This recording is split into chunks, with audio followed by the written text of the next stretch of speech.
2014년 1월 4일 시속 150km로 질주하는 한 승용차와 그 뒤를 쫓는 경찰. 도로에 바리케이드가 쳐지고 경찰은 공포탄까지 쏘면서 검거에 나섭니다. 30분 동안 벌어진 추격전 끝에 이 경찰차들이 앞을 가로막고 해당 차량을 포위했습니다. 차량에 타고 있던 남성 3명이 경찰에 검거됐는데요. 이 질주하던 차 안에는 흉기에 찔려 숨진 40대 남성의 시신이 실려 있었습니다. 오후 3시 한낮에 벌어진 섬뜩한 사건. 도대체 이 남성과 범인들은 무슨 관계였으며 그는 왜 싸늘한 주검으로 발견된 걸까요? 오늘 사건연구소는 유명 공연예술가 청부 살인 사건을 파헤쳐봅니다. 자, 2014년에 벌어졌던 사건입니다.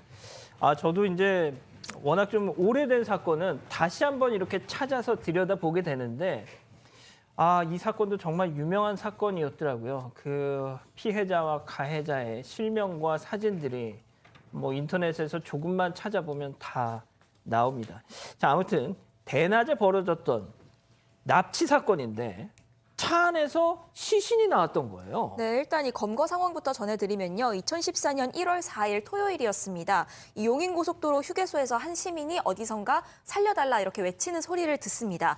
이 소리가 들리는 곳을 보니까 이 화물차 주차구역이었는데요. 한 승용차가 세워져 있고 이 남성 3명이 다른 남성 1명을 억지로 차 안에 밀어넣고 있는 그런 상황이었던 겁니다. 이 누가 봐도 납치가 의심되는 상황이어서 이 시민이 이 차량 번호를 기억해서요, 곧바로 경찰에 신고를 했습니다. 이후에 경찰이 출동을 했는데요.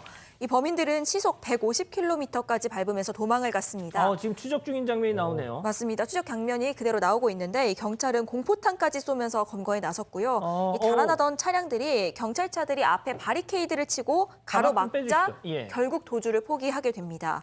지금 검거를 했습니다. 예, 이 납치범은 알고 보니 20대 남성 3명이었습니다. 이 질주하던 차 안에는 이들이 납치한 피해자죠. 40대 남성이 숨진 채로 발견이 됐는데요. 이 당시 피해 남성은 양손이 결박되고 눈이 가려진 상태로 추격 전 도중에 살해당한 것으로 보였습니다. 또 차에서는요, 1m 길이의 장검을 포함해서 흉기들이 발견이 됐습니다. 아니, 지금 저렇게 경찰이 추격 중인 와중에 트렁크에 있던 사람을 살해했다는 건데 그 교수님, 이게 어떻게 된 얘기예요, 지금? 지금 이제 이 피해를 당한 남성 같은 경우는 40세 최모 씨로 알려져 있는데요. 그래서 이제 집안이 부유해서 외국에 유학을 갔다 와서 그 예술 감독으로 대학에서 강의를 하고 있었던 사람으로 알려져 있습니다. 그런데 실제 그 이 피의자들하고 그리고 이 피해자하고는 전혀 면식 관계가 없는 비면식 관계였는데 이 피의자들이 최 씨를 납치를 해서 안동에 있는 한 그 빈집으로 이동을 하고 있던 중이다. 이렇게 이제 그 진술을 했고요. 근데 범행 동기가 과연 뭐냐라고 얘기를 했는데 전부 다 입을 다물었지만 경찰의 입장에서는 이거는 뭔가 금품을 목적으로 또는 청부 살해의 어떤 성격이 강하다라고 해가지고 이 세 사람, 피의자 3사람에 있어서의 통화 기록을 조회를 해보니까 실제로 어떤 사람과 수십 차례에 걸쳐가지고 전화 연락을 한 것으로 이렇게 밝혀졌거든요. 예. 그래서 이제 추궁을 해보니까 바로 이 전화번호의 주인이 이들에게 범행을 청부한 그 당사자로 밝혀졌습니다. 박 변호사님, 네. 누구였습니까? 이 씨인데요. 이 씨는 이 최 씨의 전처였습니다. 2년 정도 결혼을 했는데 결혼식을 올리고 뭐 혼인 신고를 하지 않았기 때문에 사실혼 관계로 봐야 되겠죠. 그렇지만 저 헤어졌는데 이 씨가 이 다른 신부름 센터한테 돈을 주면서 의뢰를 한 겁니다. 요청을 하면서 또 그러니까 이 유흥업소 이 직원 같은 경우는 같이 3명이 짜서 이 범행을 저질렀던 걸로 보이고 이 납치범들을 1억 원 돌려달라라는 요청을 했고요. 그거에 따라서 범행을 저질렀다고 진술을 했습니다. 자, 전처가 전 남편한테 1억 원 내 받을 돈이 있는데 그거 좀 받아다 줘요 하면서 저런 짓을 사주를 했다는 거네요. 경찰은 그렇게 주장을 했어요. 이 전 부인인 이 씨가 어떻게 얘기를 했냐면 결혼 기간 동안에 성적으로 모욕을 당해서 그래서 위자료로 1억 원을 받기로 했다라는 겁니다. 근데 남편이 돈을 주지 않으니까 이 심부름 센터를 이용을 했다라는 것이고요. 심지어는 이제 뭐 헤어지고 나서도 계속 전 남편이 자신에 대해서 좋지 않은 소문을 퍼뜨려 사회생활도 못했다. 그렇게 억울함을 호소했는데 아니었어요, 사실은. 거짓이었습니다. 오히려 예. 돈을 줘야 될 사람은 이 전 부인인 이 씨였다. 매달 70만 원씩을 전 남편에게 지급하라는 공증서가 있었습니다. 자, 그러니까 다시 한번 정리를 하면 전 부인이 오히려 전 남편한테 잘못한 게 있어가지고 돈을 토해내야 되는 상황이었다는 거잖아요. 둘 사이에 무슨 이 상황이 있었던 겁니까? 일단 이 공증서의 사유도 다 적혀 있었고요. 이 씨도 인정한 내용이었습니다. 이들 부부 같은 경우에는 이 씨의 혼인 생활 중 외도, 습관적인 거짓말, 가출, 그리고 외도남과의 동거, 임신, 낙태, 그리고 현금 유용으로 이 사실혼 관계를 마무리를 했습니다. 아이고. 사실 이 최 감독 같은 경우에는 부잣집 아들입니다. 그래서 쭉 풍족하게 자라온 데다가요. 이 강남에 자기 명의로 카페도 가지고 있었습니다. 이게 어느 정도였냐면 대학 입학 선물로 당시에 압구정에 있는 아파트를 선물 받았을 정도라고 합니다. 그래서 이 피해자인 최 씨 같은 경우에는 결혼 직후에 이 씨한테 서초동에 카페를 차려줬습니다. 그런데 이 결혼 4개월째부터 이 씨는 점점 집에 안 들어오기 시작하더니 카페 인건비를 좀 아껴보겠다 이런 핑계를 대면서 카페에서 먹고 자고를 했다는 겁니다. 네. 근데 뭔가 수상하다고 생각한 이 최 씨가 이 씨가 있는 곳을 찾아갔는데요. 그곳에서 이 한 남성과 팔짱을 낀 모습을 목격을 합니다. 그래서 그 남자한테 다가가서 따졌는데 이 남성은 황당하게도 최 씨에게 내가 이 씨 남편인데 당신은 누구냐 이렇게 묻습니다. 아, 교수님 이게 진짜 뭡니까 도대체? 살면서 정말 옆에서 이런 얘기만 들어도 머리가 띵한데요. 이 낸남은 이제 최 씨에게 뭐라고 얘기했냐면 와. 이 씨가 결혼식을 올린 애인이 있다라고 했지만 이 상대가 뭐라고 하냐면 성전환 수술을 했기 때문에 생물학적인 여자다 이렇게 얘기를 한 거죠.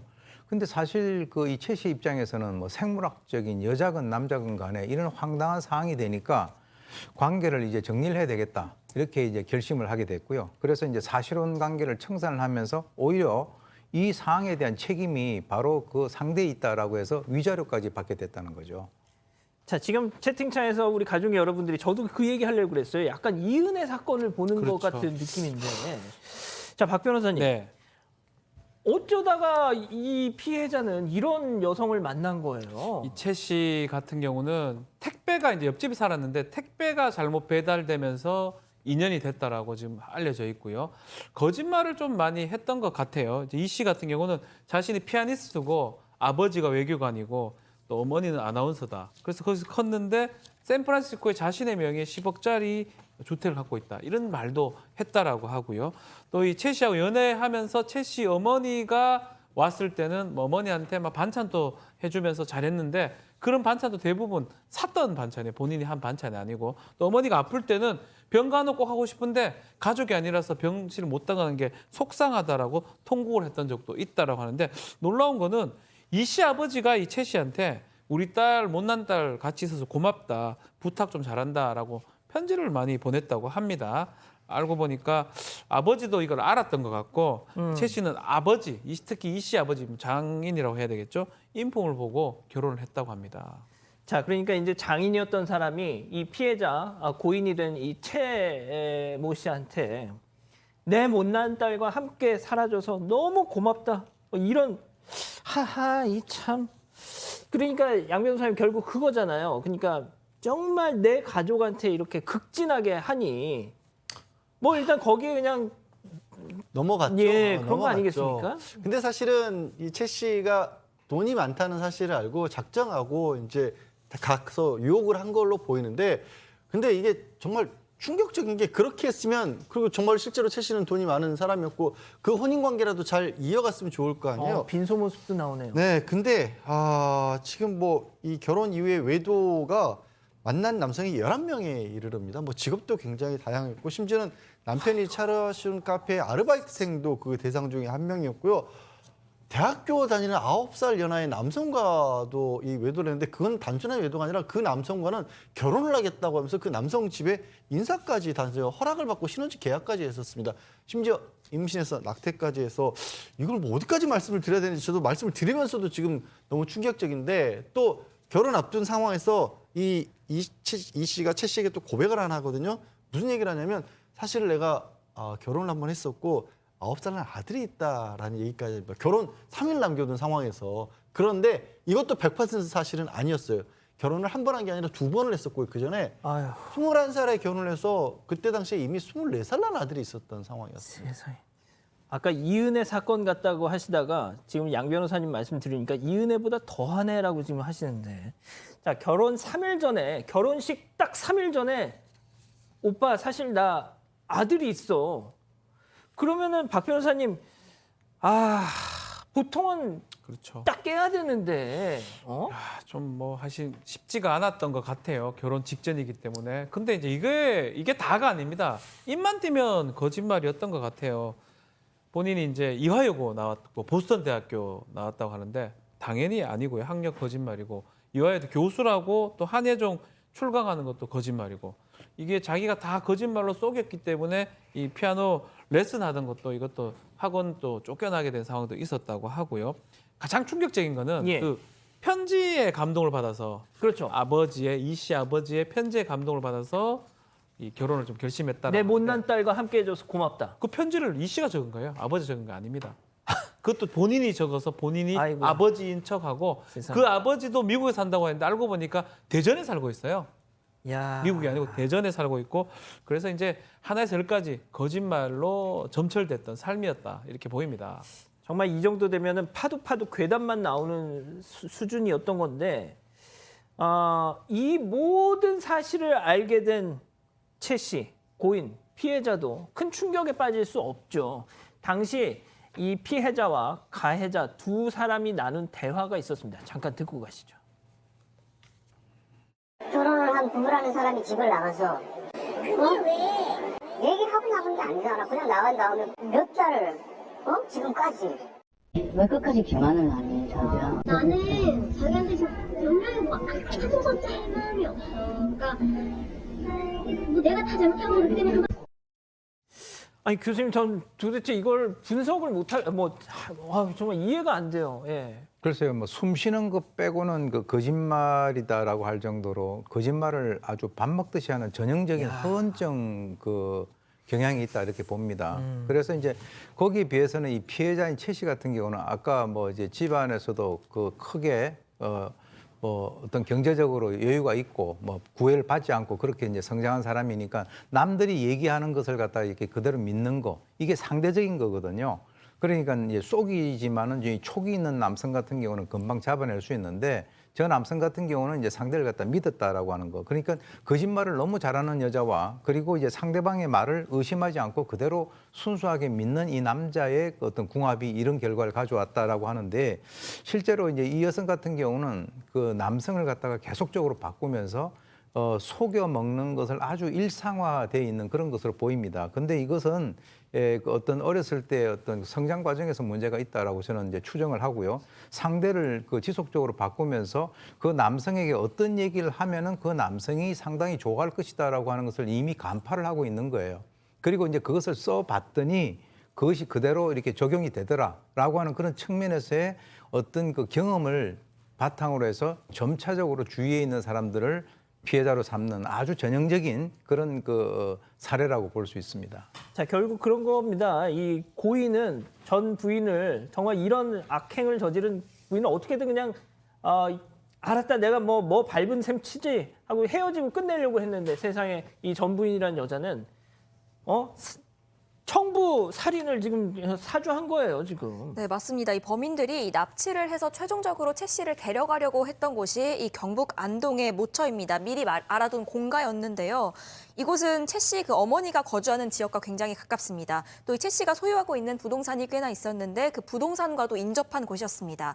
그러니까 굳이 서울에서부터 이 먼 안동까지 납치해 가려고 했다는 것은 이 씨가 이 최 씨의 재산을 노린 추가 범행을 계획했을 수도 있다라는 부분입니다. 또 이 씨 의뢰를 받고 이 범인들 3명이잖아요. 이 3명이 받은 착수금은 고작 180만 원이었습니다. 세상에. 180만 원을 받고 사람을 납치해서 살해까지 하는 거였고요. 이후에 이들이 경찰에 붙잡힌 이후에요. 이 씨는 나는 죽여달라고 한 적은 없다. 납치만 해달라고 했다. 이렇게 주장을 합니다. 하지만 이 씨가 심부름센터 직원에게 최 씨를 실명하게 해줄 수 있냐 이렇게 물었던 적이 있습니다. 이에 대해서 이 심부름센터 직원이 근데 그 사람을 그 정도로 다치게 하려면 죽는 상황이 발생할 수도 있다. 이렇게 대답을 했는데요. 그냥 듣고만 있었다고 합니다.